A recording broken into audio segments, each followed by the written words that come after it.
Hey everyone, thank you for watching. Today's video is going to be all about the sample didn't make me buy it. Oh yeah, I actually said this phrase in last week's Will I Buy It video, and I had several people comment and ask if I would make this video. It was actually in my mind to do a while ago because I saw Liv do this one like 4 months ago or something. She did the sample didn't make me buy it or made me not want to buy it, and I remember putting it on my list and then I kind of completely forgot about it. I'll have Liv's video linked it down below, of course. But when I said it in last week's Will I Buy It video, there was multiple comments in there asking if I would do it, and I was like, oh yeah, that had been on my list for a while. So that is what we're doing today. I'm going to be chatting about products that I have tried samples of, small sizes of, and they convinced me not to buy it, either because I didn't think it'd be worth it to purchase the full size, or I straight just didn't like the product. So if you'd like to hear about the products that the sample did not make me want to buy, why don't we go ahead and get started. So I will say, when I sat down today to do my makeup, I thought, let's do something really natural and easy.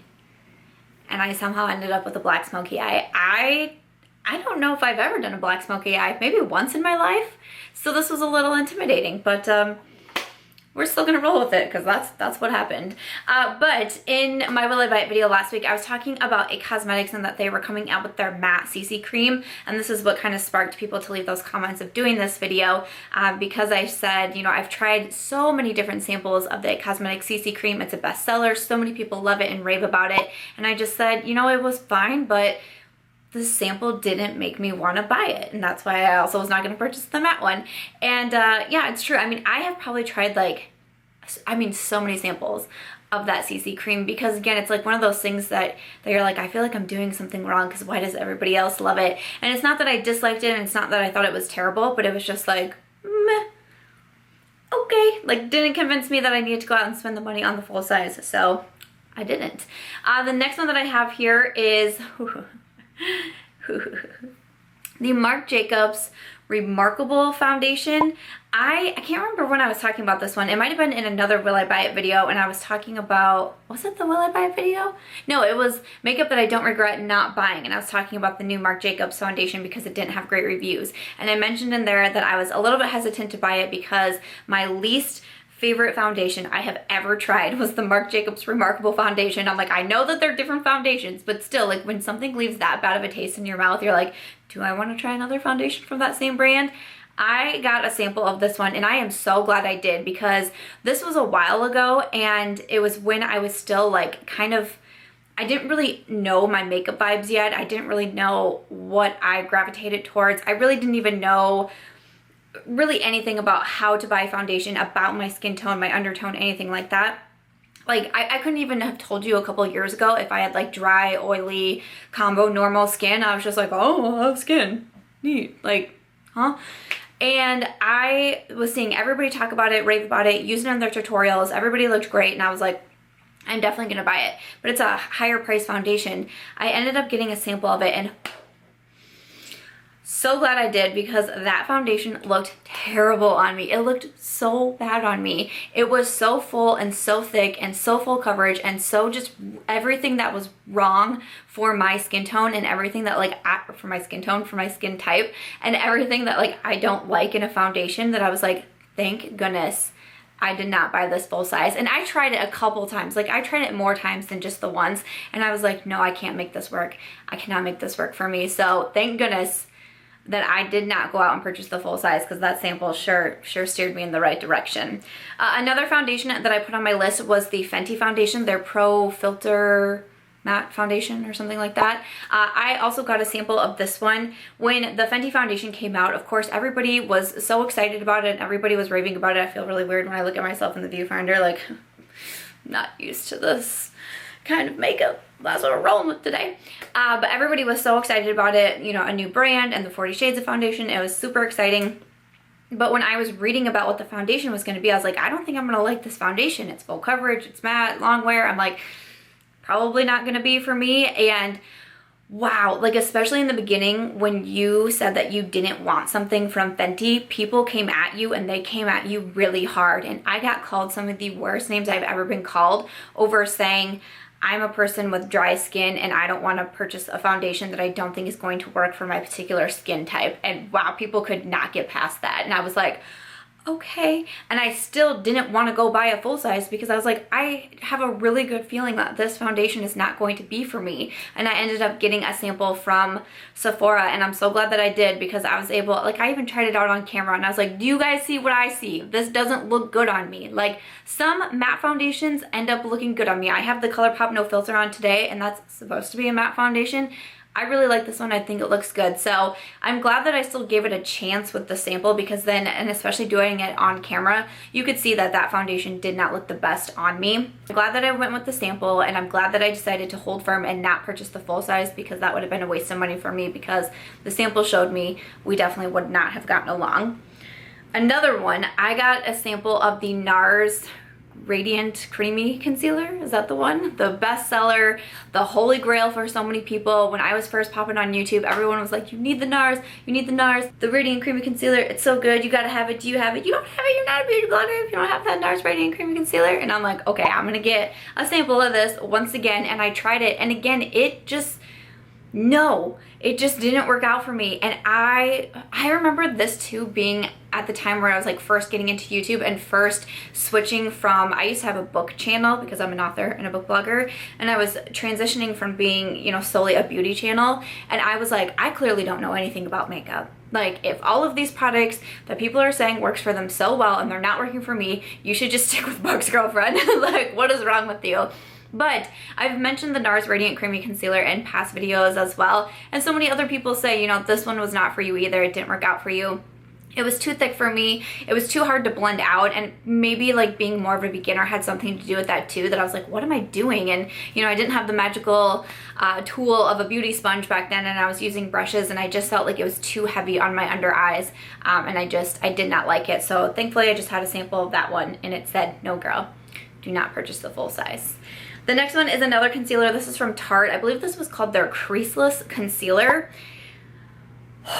So this one, the name was so funny to me that it was called the Creaseless Concealer, because that concealer creased on me so terribly that I was like, how? I don't understand.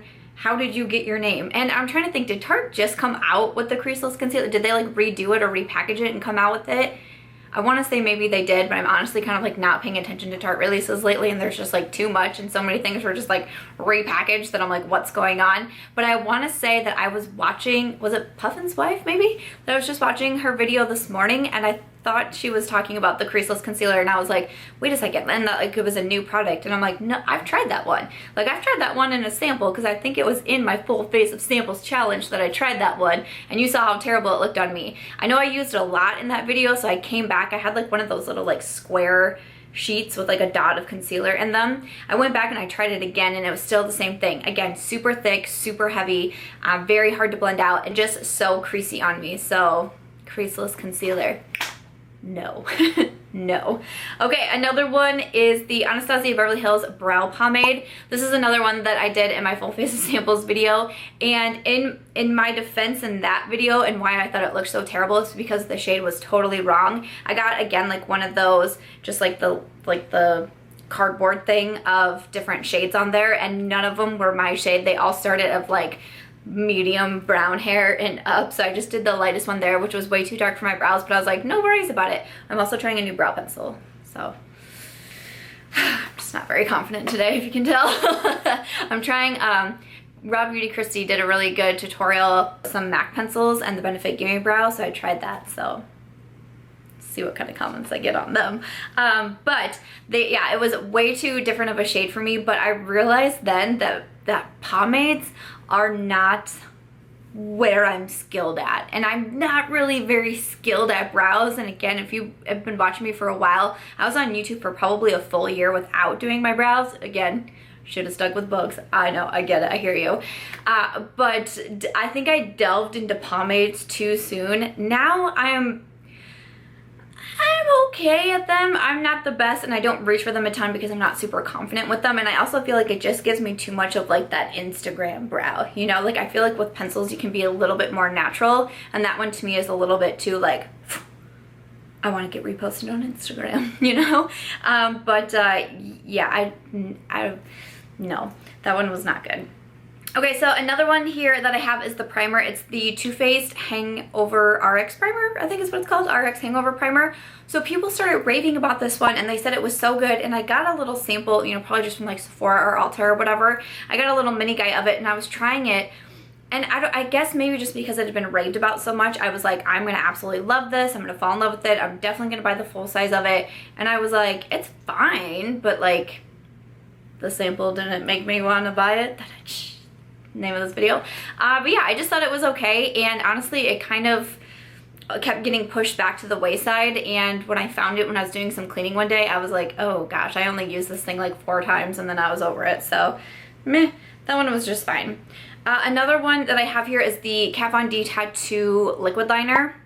I mentioned this one recently in my underrated overrated makeup tag, and I mentioned it as an overrated eyeliner because for so long people were raving about this eyeliner. This liquid eyeliner is so great, and I got it as a sample thankfully, and I was like, it's okay, like, but I mean it wasn't going to make me run out and buy the full size. I felt like it wasn't super dark, and when I'm doing liquid liner and like a wing, I want it to be dark. I felt like it wasn't super dark, and for my pen it ran out after like 4 uses or something, and I totally know that it's a sample, but I've gotten sample liquid eyeliners before and they did not run out that fast. And I remember looking at reviews and even hearing a couple people on YouTube say that they felt their pen either dried out or ran out of product really fast when it came to that, and I experienced the same thing with my samples. So I was like, no, saving my money right there.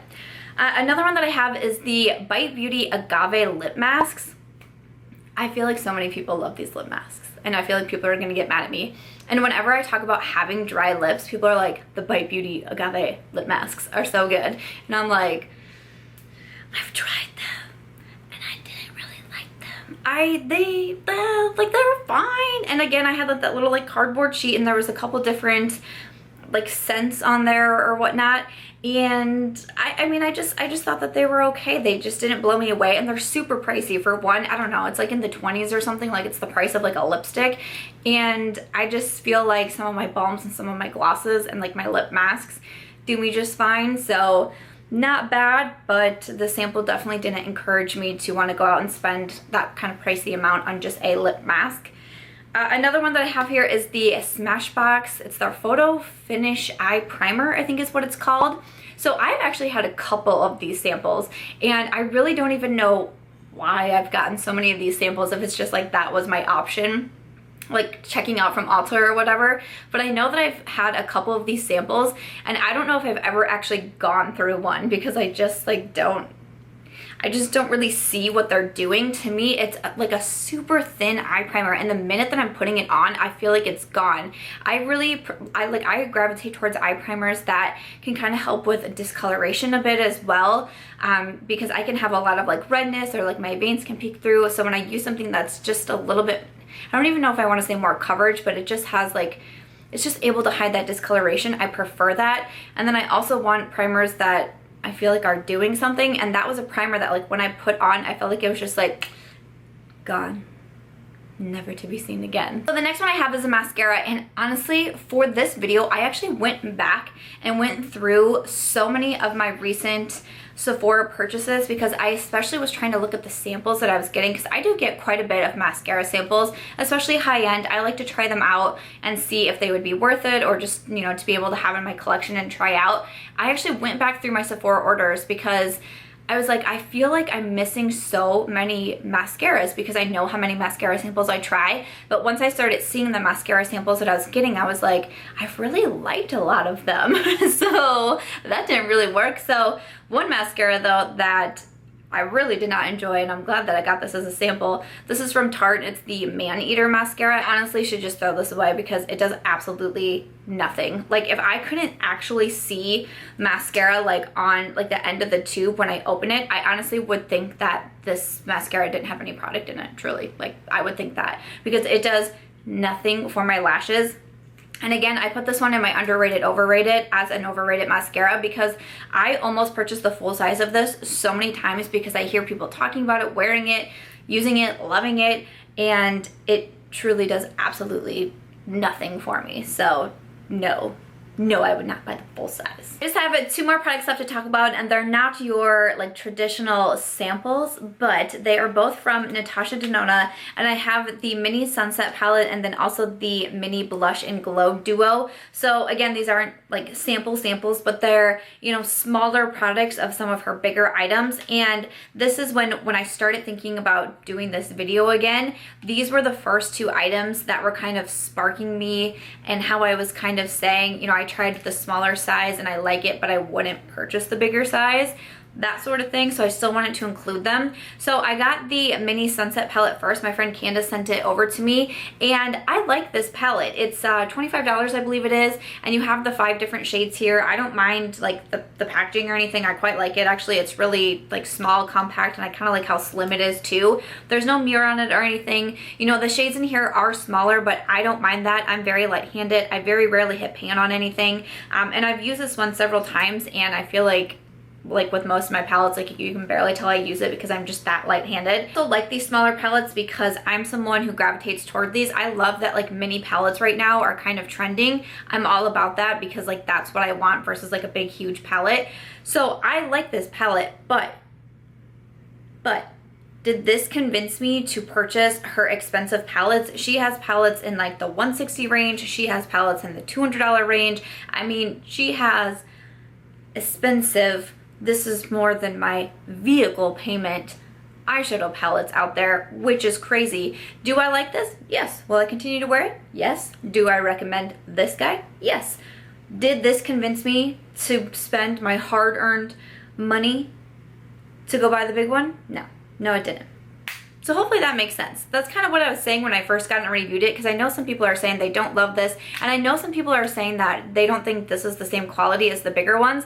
Well, I think that's stupid. Like, if brands are doing that, I think that's stupid, because had this been so fantastic and such amazing quality, would I have gone out and buy the big one? There's a really good chance. Like this one, I'm like, it's good. It's good for a $25 palette, but not for a more expensive one, even if you're giving me more shades. So I don't really know because I haven't tried her bigger palettes, but this did not convince me to do so. And it's kind of the same thing with the blush and glow duo. This guy was $19. This one does have a mirror on the compact, and then you have a blush in there, and then you also have a highlight. And again, I really like these. I like both the shades in there. I was wearing the blush the other day. I've worn the highlight a lot. I like the highlight as the inner corner as well, and the brow bone highlight. I like them for both kind of like soft washes of color onto the skin. The blush isn't too overwhelming, which I don't mind because I don't always, like, I don't want a super overwhelming blush. The highlight is a little bit more on the sheer side for me. I did see that Natasha just released new highlighters. I have no idea how I missed that for last week's Will I Buy It video. But it will definitely be coming in this week's Will I Buy It video, which is going to be a really special video. Stay tuned. And again, people are like, well, I don't feel like this is the same formula as our other ones. And I'm like, well, why? Because if this was like such a stunning, and I'm someone who likes the more like whew, pop-in highlights, this one is a really nice kind of softer highlight, and I can build it up, and I still really like how it looks on the skin, but I don't reach for those highlights as much. I like to have them. I don't reach for them as much though. And so again, it's like, I like this. I don't mind that I spent $19 on it. I think that I will get my money's worth out of this, but it's not convincing me to go purchase her like $60 or like $80 blush highlight palettes. I don't think I would get the value out of that one. But this one I think is just fine. So you'll have to let me know if you have this one too, and if you can compare it to the bigger ones with Natasha To Nonna. Do you think the quality is the same in those? I don't know. You'll have to let me know. But after these 2 items, that is going to do it for today's video on the sample did not make me buy it. Okay, so that is everything for today's video, talking over some of the samples that did not make me want to go out and purchase the full size. I would love to know some of yours in the comments down below. I also would like to know if you guys would want to see a skincare one of this video, because when I was first making my list, I sure had a ton of skincare on there because I get a ton of skincare samples to try, but then I just thought it would make the video too long. But if you want to see a separate one on skincare, please do just let me know in the comments. Other than that, if you guys did enjoy this video, I hope that you'll give it a thumbs up. I hope that you'll also consider subscribing before you go, and I'll catch you guys in tomorrow's video.